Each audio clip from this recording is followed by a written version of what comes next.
Welcome to Resume Storyteller with Virginia Franco, bringing you interviews with industry experts and regular folks who tested the job search waters and succeeded, and strategies to tell your story and land you job interviews in 60 days, guaranteed. Here's your host, Virginia Franco.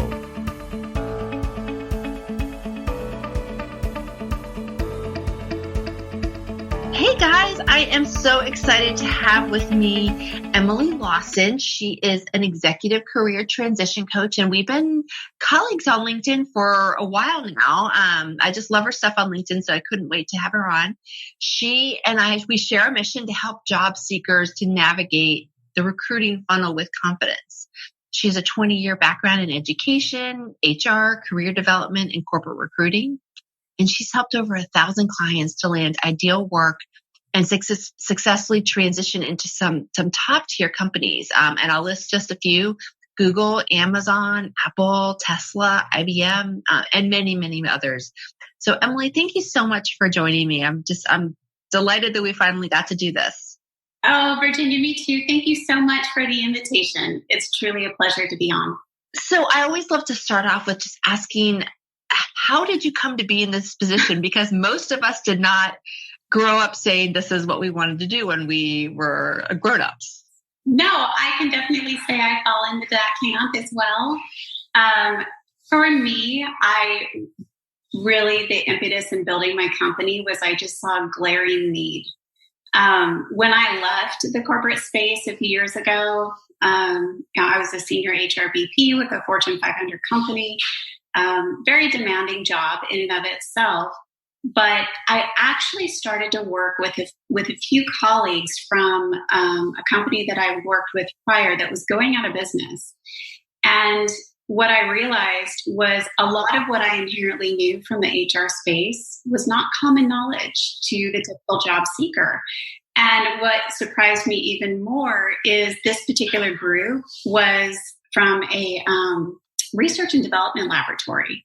And I was their site-based HR manager there at that time. And these folks had multiple PhDs. They were very well networked in their industry, 30 plus year careers, and they were completely stalled in transition. Wow. And I simply introduced my knowledge from HR and my experience and partnered a little bit more closely with them on really helping them understand their unique value and how to market that. And they got traction just right away. And I thought, gosh, this is so unfortunate. Recruiting has changed so much in a short period of time. And it's left people who are job searching feel very unstable and unsure as to the best course of action. So for me, I tend to work best, I feel, with senior leaders and really helping them market their unique value and better understand how to leverage that through networking and strategic job search. But of course, those fundamentals apply at all levels. And so for a lot of those strategies, that clarity has been helpful to many.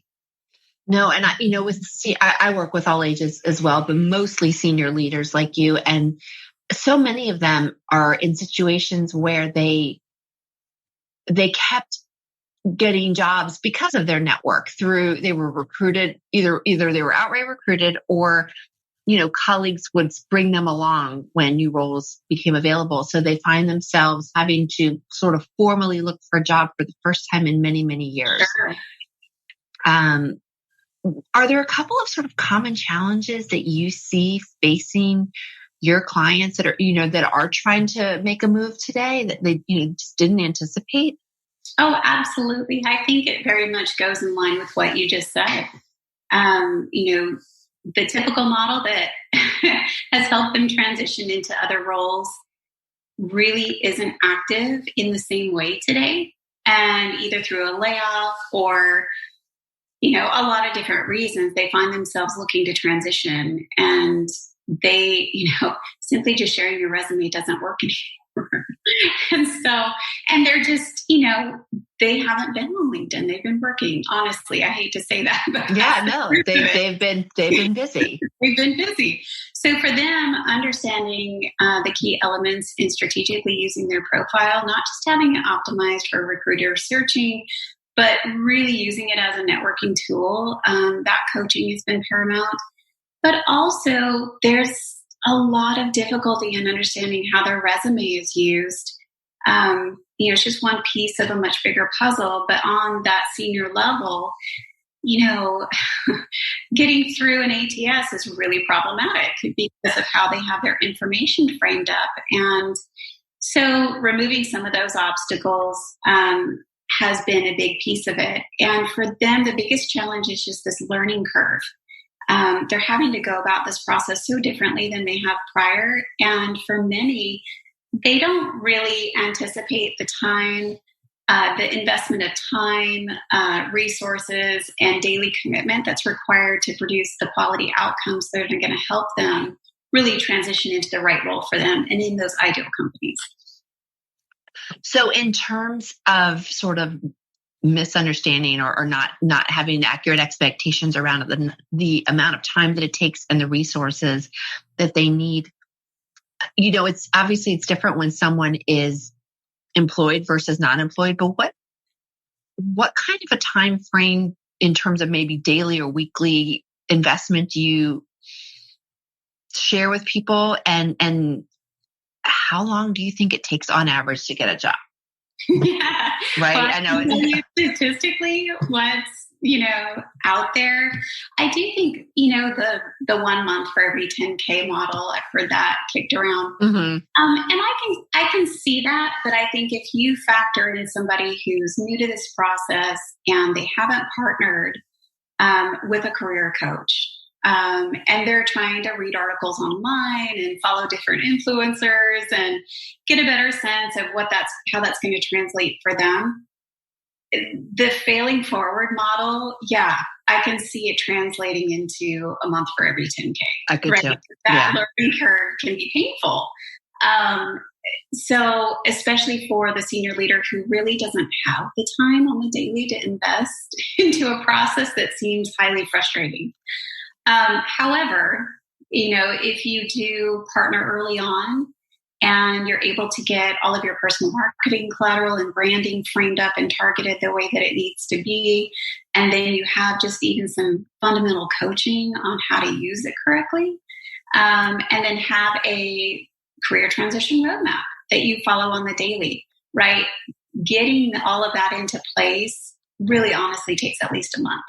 And then I agree. That on the daily, it really depends on how aggressive and how intentional they are. Are they casually looking for opportunities, or do they really need to transition quickly?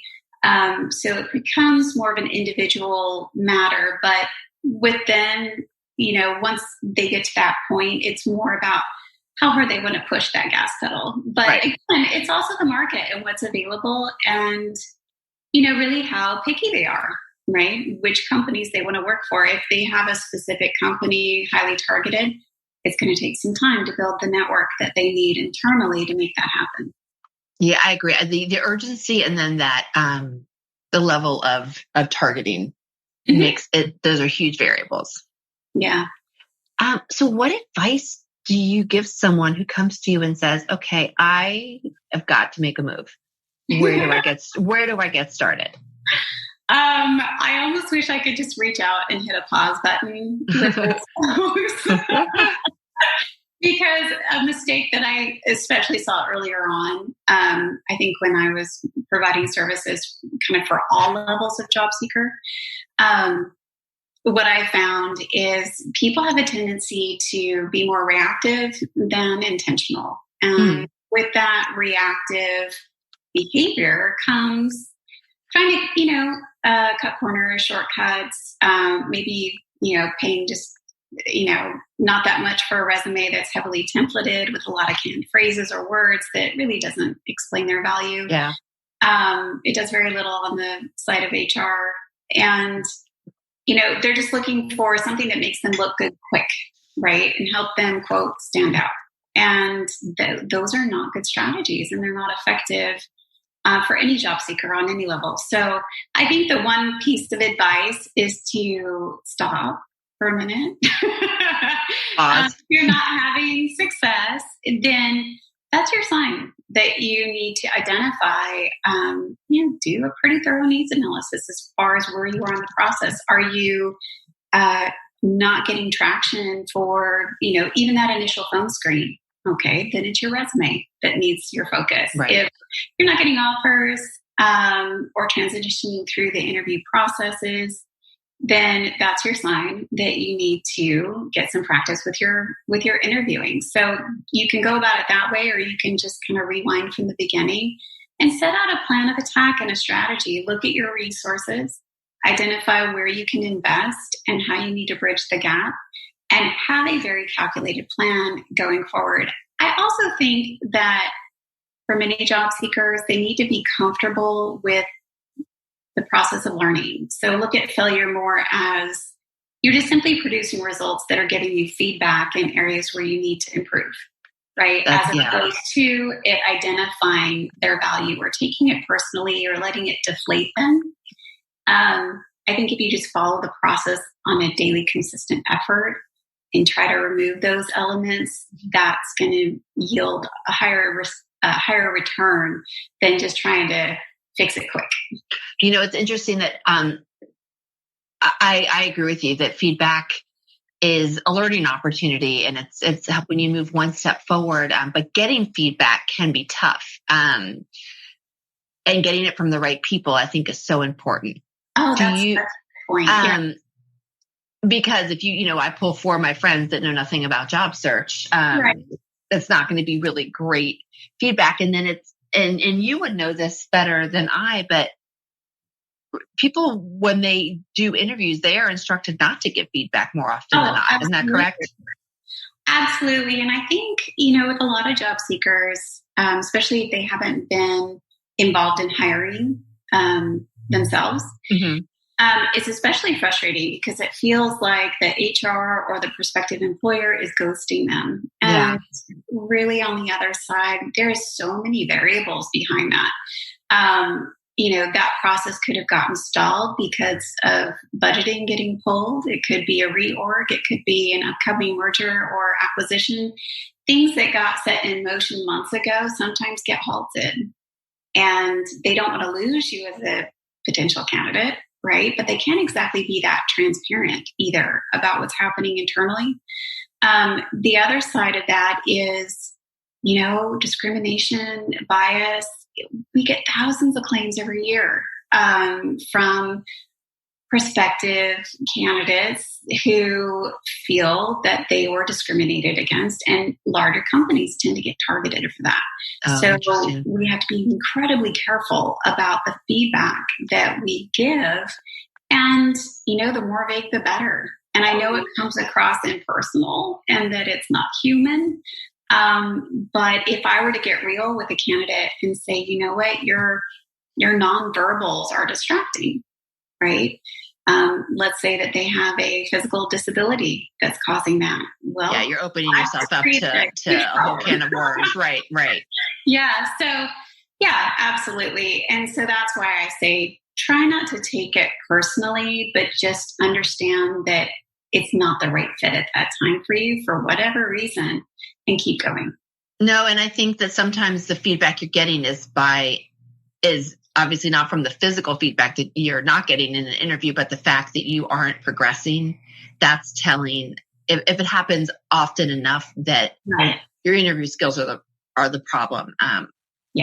Okay. Identifying patterns is really important. Yeah. And I liked what you said before about, I did have a client. It's kind of a funny story. He, he was older, more mature in his career, and this whole process was just mind-boggling. Brutal. Mm-hmm. Yeah. And he's like, Emily, I was going through my mother's attic the other day, and I came across her resume, and my resume does not look anything like hers. And I said, no, that's a good thing. That means we're going in the right direction. But it's just the whole process looks and feels so different now.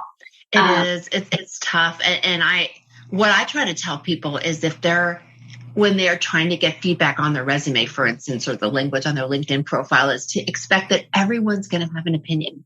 But if 3 out of 5 people have the same opinion, then you might have a trend on your hands. I love that. You could turn yourself into a knots over it. Yep, absolutely. Crowdsourcing is great. That's right. Look for the consistent pattern, and that's where you need to focus. So what I'd love to hear are some words of wisdom that you might have for people that they're at a crux and they have lots of different skills and, they're not sure where their next role should be because they feel like they can go in a couple of different directions. What are your thoughts on the challenges of that, and how do you advise them to proceed? Yeah, that is honestly such a common impasse for many clients at the senior level because they've had their hands in so many buckets. Yeah, they do, which is great. I mean, I feel like people want generalists, people that can truly be jack of all trades. Once they hire you, they just don't realize it at the beginning. Right, absolutely. So I think aside from, the obvious direction as far as what to target, I think there's some internal work that also needs to be done at that level. Where they are in their career. Are they looking for more of encore work in a smaller to mid-sized company where they can wear a lot of hats and be more of that coach and mentor, right? Or are they truly looking to continue to build their existing career and fine-tune their trajectory or path? A lot of that depends on just their own development, work-life balance, financial needs. And I think that requires reflection on the point of the candidate. Also, I think it's important to understand, what got them to where they are now. Are they jumping from one job to the next and that's how they've acquired a different skill set? Or how intentional are they being? Do they have an end goal? These are typically things that job seekers struggle earlier on and later on in their career. So when it comes to the job search itself, I think where this really becomes an issue is for many clients, they have what I call the autobiography resume that's like 5 pages long and it has everything in there. And I'll just say from the side of HR, we're not going to read it. We're going to pick out the pieces, but when it's so textually heavy like that, it really becomes difficult to navigate. And a lot of that should be shared in the interview process. I think the number one thing is, does the information relate to the job that you're applying for?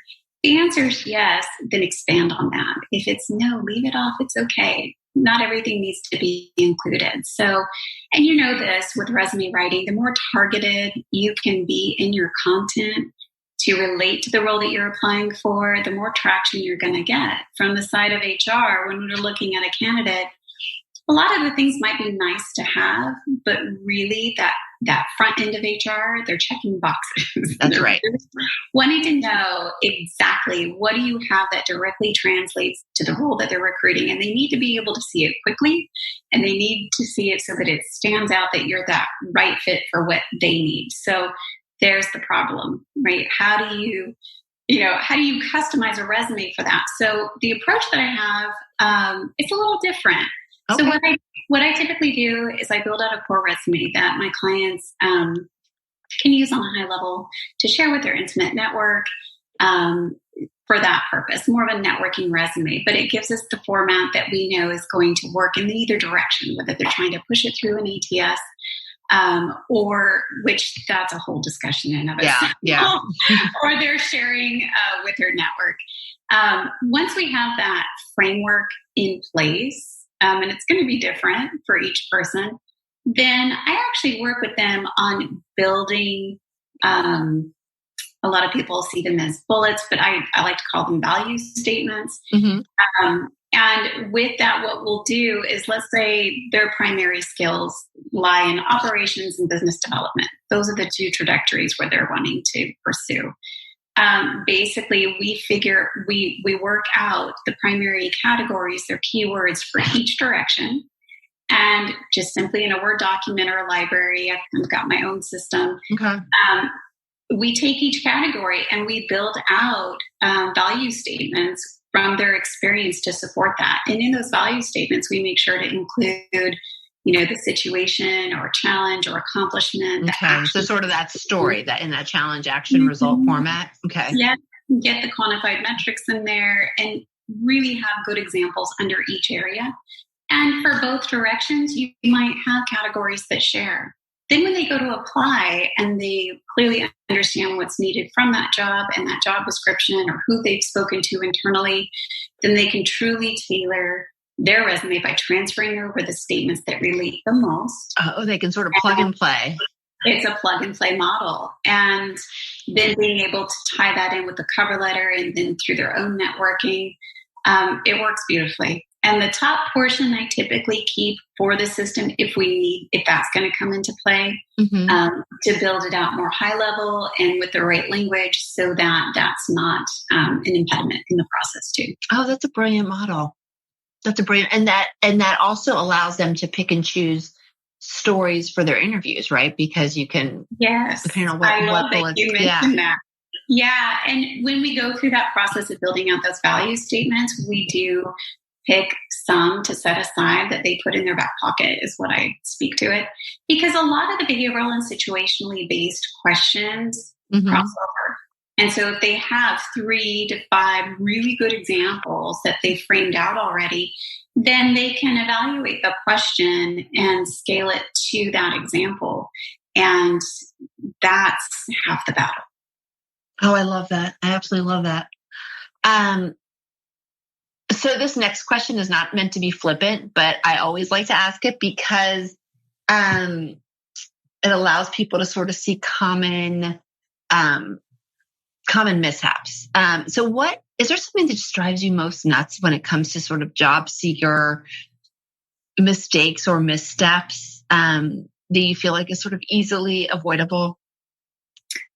I do. I think I don't know if most nuts, and I certainly don't see it as flippant. I think the thing that just, it pains my heart, honestly, is when a client comes to me and they've already invested elsewhere. Usually it's just a quick fix resume and some, I think, often well-meaning career advice from people who are either breaking into the industry or they're just kind of regurgitating things that they've heard online. A lot of the time it does more harm than good. And it's hard for me to, one, see that they've made that investment, they've tried to use it, it was ineffective, they're frustrated. It's a deflating process to go through, a stressful process. And then when you start it out from that position, and then when they want me to use what's been created to help coach them through or fix it, it doesn't work like that. No. Because to do it right, it really requires an investment of time and resources that are different. And until they're ready to make that commitment, they're not going to get the result that they're looking for. And often they have to go through that to get the perspective to then invest. But it's difficult to start from that place. Yeah, I agree. To me, I can always tell when those resumes sort of stand out because you read them and it doesn't feel like a person sometimes. And I've actually gotten that feedback where they say, I paid for this, but it just doesn't feel like me. Yeah. And so fixing something that doesn't feel like you to make it feel authentic you can't do it without doing that. Yeah. I mean, you have to start over. It doesn't, you can't. And what's funny, I don't share this real often, but I think it's valuable to understand in this difference. When I was working with those colleagues before with the company that was going out of business, when they started getting traction, of course, word of mouth hit. And then everybody in the company wanted me to provide services. And so I naively thought, I just need a team of writers to help me, right? I put on my recruiting hat and I sourced, a writing team. And I made sure they were experienced and certified. And, but again, I understand the difference in what we're talking about. And what I was getting was a lot of really nice looking templated resumes because they had worked with other companies that do that. and they have a system that they can use to kind of pull out the canned language, right? Mm-hmm. And so I would get it. And I really tried to develop those writers and help them understand it from the hiring side and to really take the time to invest into the client to create their story. But they were so ingrained in their process and how they've done it and doing volume that I shut it down. No, because it's I was different. Yeah. so much work on the back end to fix it and then also coach the client on how to use it. And a lot of that coaching happens in the process, right? That's why I like to look at it more as a career transition partner than a coach or a writer. Oh, okay. So, yeah. So for me and the outcomes I was wanting to provide, it was a good learning opportunity for me. Well, I'm too much of a control freak. And, if I had to try to take no one could read my notes to be able to write, take my notes and write with it anyway. But I know, I hear what you're saying. It is a partnership, and that two-way dialogue is what I'm sure you use to craft documents and to coach them. Yeah. And your branding too. I mean, that's right. That's how you know what differentiates them from everyone else who's equally qualified, has the same education, et cetera.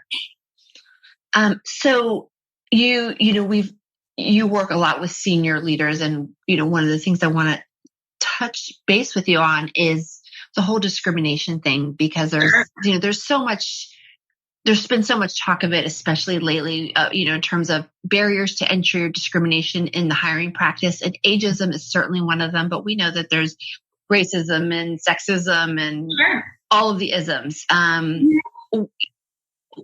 What are your thoughts on the topic? And maybe we start with ageism, but how do you recommend that people address it from maybe a document standpoint and then a job search standpoint?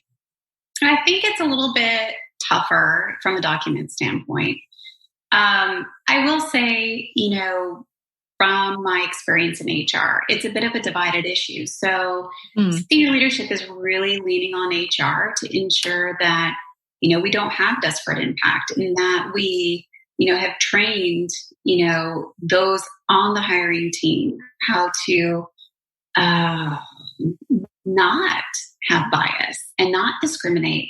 They're leaning on us to ensure that we're providing a candidate pooling that is going to be well-rounded, to provide them with all the different possibilities, just so that we're compliant legally.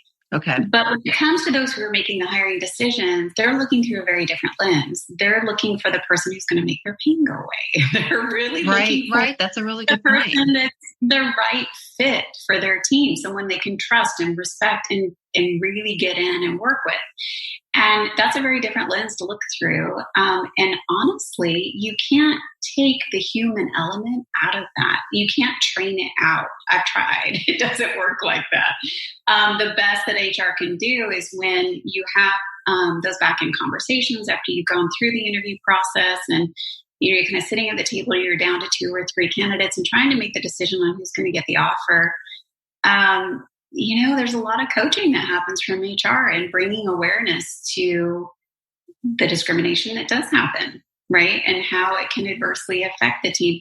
Statistically, the more diverse your team is, so long as they know how to communicate and actually get along and work well together, it's going to be higher functioning, higher performing. And so that's always a driver too. That all being said, from the candidate side, I would say be authentically who you are, because the more you try to make it a thing, the more awareness you're bringing to it. And so kind of a funny thing is sometimes we get older candidates who, try to dress younger or dye their hair or try to, try too hard to meet the interviewer where they are, especially if they're younger, right? And I would say, be exactly your authentic self and let that shine, because your value is going to come through in a stronger way through that. And maybe the team really needs somebody with that maturity.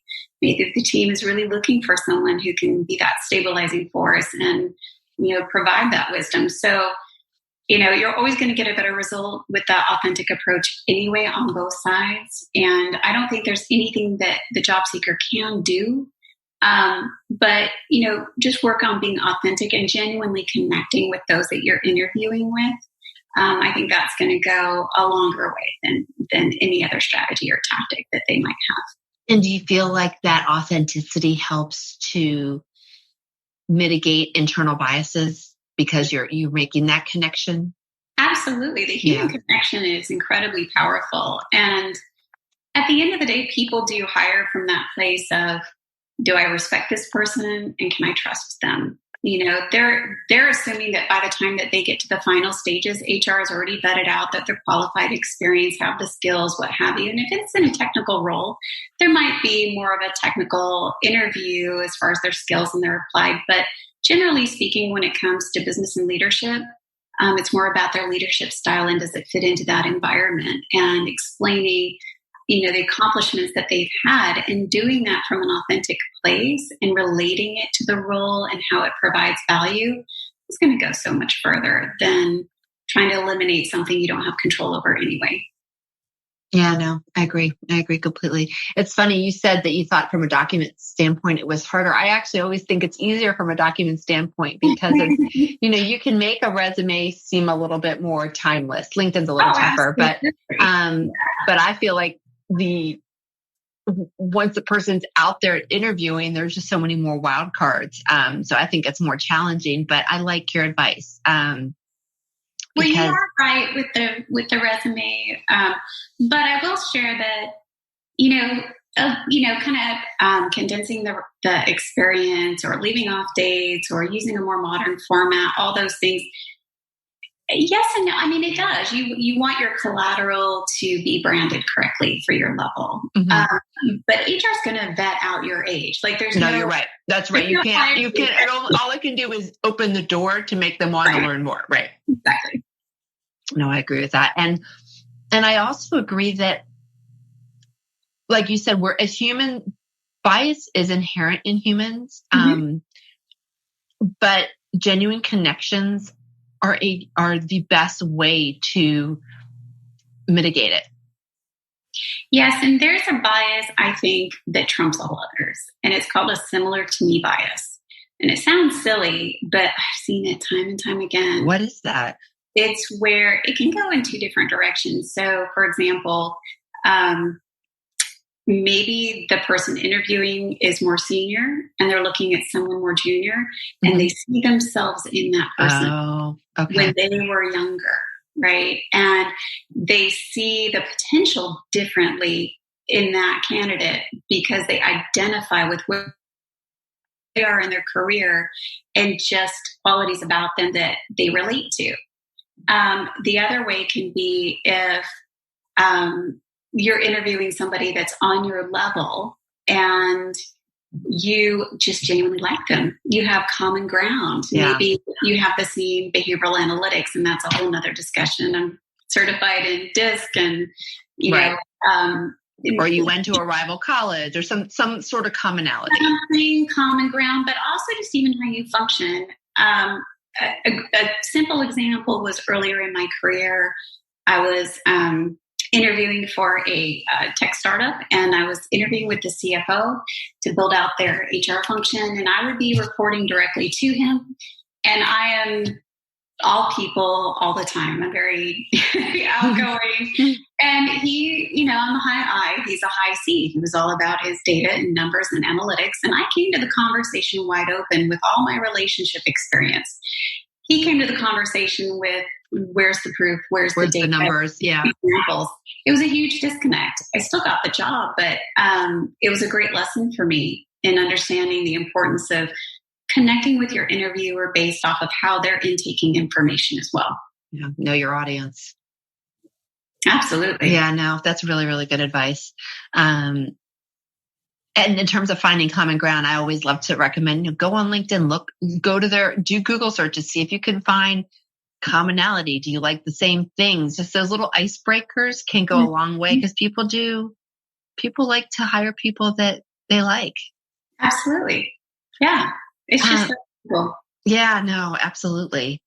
So let's say you are at a dinner party and if we ever get out of our houses and someone says, all right, I'm getting ready to start my job search. What are 2 tools that I need to have? What would you say those would be? I think really taking good ownership and command of your LinkedIn profile is going to hold more value than anything else. Having it optimized based off of the target that you have, just so that it can function for you as far as opportunities coming to you. But even more so, really understanding LinkedIn's platform, how to vet out prospective employers, how to build your network internally within those companies, really understanding the virtual networking best practices. I think that's the one that probably makes me smile the most. But it takes practice. And for many, like I said before, LinkedIn is just kind of an afterthought. They're not really looking at it that way. No, you're right. It's a virtual resume for a lot of people.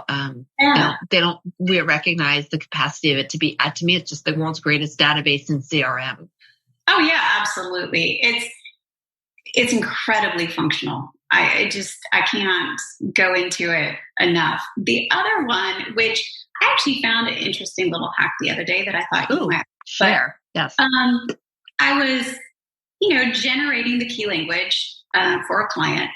And typically I'll use a tool like JobScan or, even like a word cloud generator or something like that, just to get an idea of the focus. But if you go into LinkedIn and you go to the feature to build your own resume, it asks you what job you have that you're building the resume for. And literally by doing that, you could put in, business development executive, right? And it will show you on the right-hand side a list of keywords associated. Are you kidding me? Job. No, I'm not kidding you.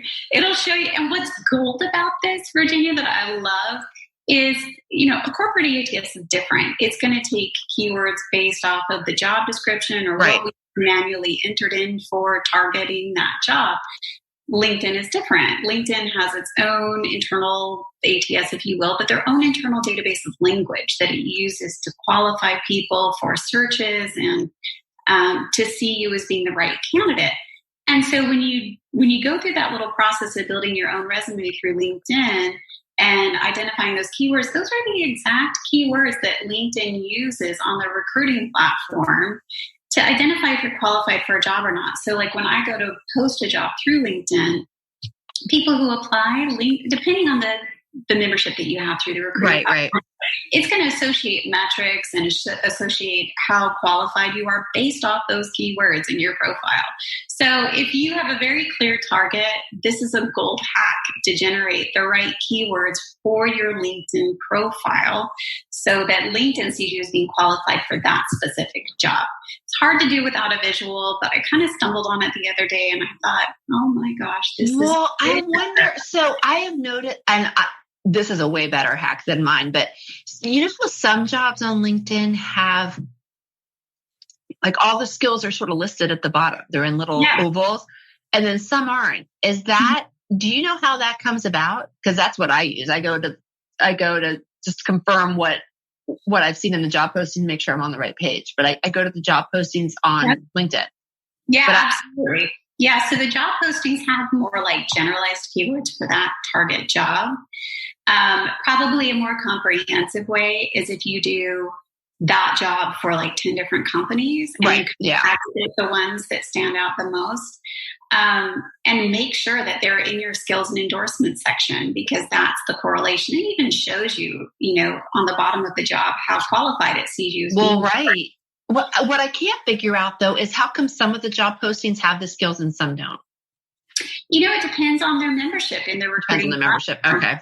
Same thing like if the job poster is listed or not, it defaults to it, but you can elect for it not to show. Oh, so that platform is different. It gives you different pipelines based off of LinkedIn membership, or if you're actively lurking, it's a whole different thing. And depending on what level you have, what type of membership determines the functionality. Okay. All right. Well, I will be off to look at this resume, the resume building tool as soon as we get off the phone. Well, last question to sort of just wrap things up. You obviously wear a lot of hats in your role in your current business, but what is next for you? What do you have planned for 2021? Anything you want to share?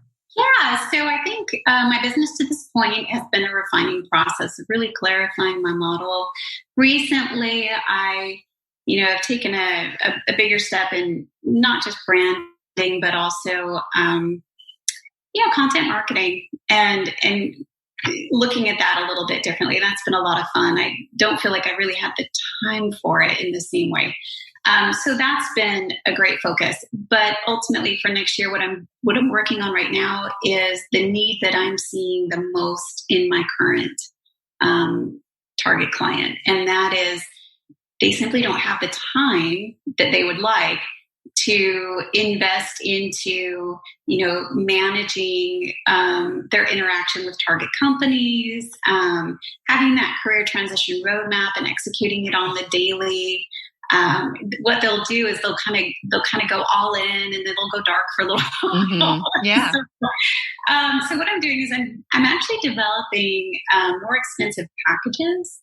Rather than just having different levels of marketing collateral services associated with more a la carte coaching based off of needs as they transition, I'm going to expand that out to include almost like an all-inclusive job placement retainer subscription model. Oh, wow. Where it's more like a concierge service where we have like a joint Trello board, and we're able to truly partner further into the process, and I can provide the support that's more time intensive so they can focus more on the networking efforts. Oh, that's so necessary. Yeah. And that's, so I'll still have, the bundles with the flat fee and a la carte for those that are, that's a better investment for them financially. But I am seeing more of a need where it just gets overwhelming and frustrating. They don't need to be in the minutiae and all the details and how the system works. Right. And so, I have a couple clients right now that are really excited and like, hurry. Oh, that is brilliant. So if people want to reach out to you, I have included your LinkedIn and your HR Logic Solutions website on in the bio that'll be published. Are those the two best places for people to connect with you, or do you have another site or something you'd like to shout out? Yeah. No, that's it in a nutshell right now. I think the direct contact for me is Emily@hrlogicsolutions.com. Sending me a direct email, including, your current documents is really helpful prior to an initial discussion. But always happy to answer, quick questions and help where I can. Excellent. Well, thank you so much. Really good advice. And that hack alone was worth this call. I'm so glad, Virginia. It has just been so much fun to get to know you better and learn from you as well. You're amazing, and I'm just truly honored that you selected me today. Thank you. Take care. All righty. Take care. You've been listening to Resume Storyteller with Virginia Franco. To learn more about storytelling strategies to catch the eye of today's SCIM online readers, hiring and decision makers, go to www.virginiafrancoresumes.com.